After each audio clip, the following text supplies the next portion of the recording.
Waziri Mkuu Kassim Majaliwa ameuagiza uongozi wa mkoa wa Mwanza uhakikishe unakamilisha uchunguzi wa watumishi wa hospitali ya wilaya ya Sengerema wanaodaiwa kuhusika na wizi wa vifaa hospitalini hapo, na watakaothibitika wachukuliwe hatua za kisheria.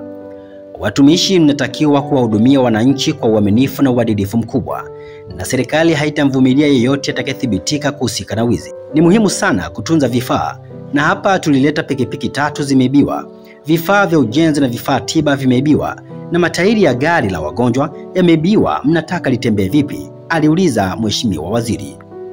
Waziri Mkuu ametoa maagizo hayo leo Jumatatu Mei 19 mwaka 2025 wakati akizungumza na wananchi baada ya kukagua na kuweka jiwe la msingi la mradi wa ujenzi hospitali ya wilaya ya Sengerema, akiwa katika ziara yake ya kikazi mkoani Mwanza, ambapo amesisitiza watumishi kuwahudumia wananchi pasavyo. Amesema serikali itatoa fedha nyingi kwa ajili ya kuhakikisha wananchi wanapata huduma mbalimbali, hivyo ni muhimu kutunza rasilimali hizo, na watumishi wote watakaobainika kuhusika na wizi wachukuliwe hatua.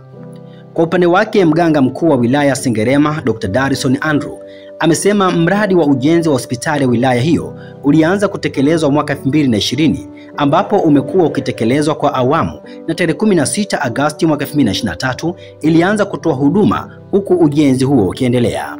Amesema ujenzi huo hadi kukamilika unatarajiwa kugharimu zaidi ya shilingi bilioni 3.1, ambapo mbali na serikali kutoa fedha za ujenzi, pia itatoa shilingi bilioni 1.1 kwa ajili ya ununuzi wa vifaa tiba. Pamoja na kupatiwa kiasi hicho cha fedha, hospitali yetu pia imepokea vifaa tiba mbalimbali toka serikalini vyenye thamani ya shilingi milioni 418 ambavyo vitatumika kutolea huduma.